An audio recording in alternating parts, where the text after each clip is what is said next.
How to steer Australia through the upcoming economic downturn is becoming a bigger challenge for policymakers after successive forecasts painted an increasingly dire picture of the economy. Let's go live now to reporter Joel Philp. Joel, what are the new numbers telling us and what comes next? Well, Gabriella, we learned from the Treasurer yesterday that inflation is expected to peak at 7.75% by the end of the year.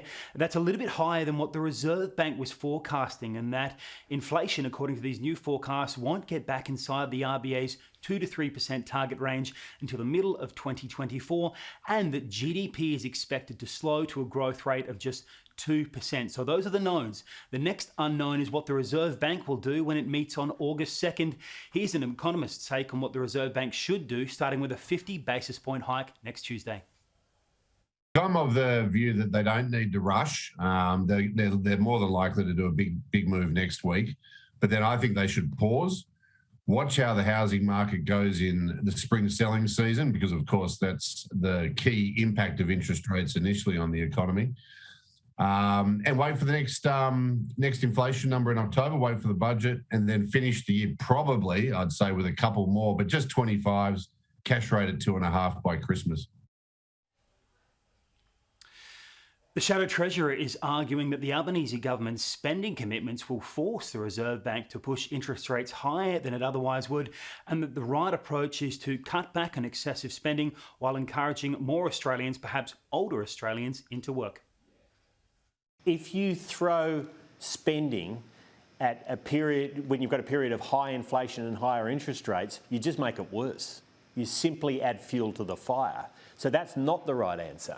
Now, can Jim Chalmers find a way to get to budget restraint with his colleagues? That's just not how Labor works. And his capacity to say no will determine whether or not he can genuinely deal with these inflationary and interest rate pressures. The Treasurers revealed yesterday that we're in for a period of temporary economic pain before things get better. On the horizon is a quite typical approach taken by new governments, but it does give him some wiggle room when he delivers his first budget in October to cut back on any excessive spending that the Labor government is not prioritising.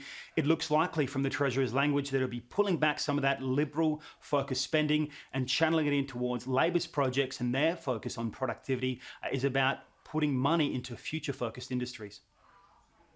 In recent times, the good prices that we've been getting for our commodities on global markets have helped prop up the budget, as have the fact, in the last year at least, that the former government found it very difficult, indeed impossible, to get some of their commitments away. And so what we've said really for some time now is that there is an onus on us to provide genuine value for money, to invest in the future of our economy, to invest in responsible cost of living relief, at the same time as we trim back the legacy of rorts and waste which defined budget policy under those opposite for the best part of a decade.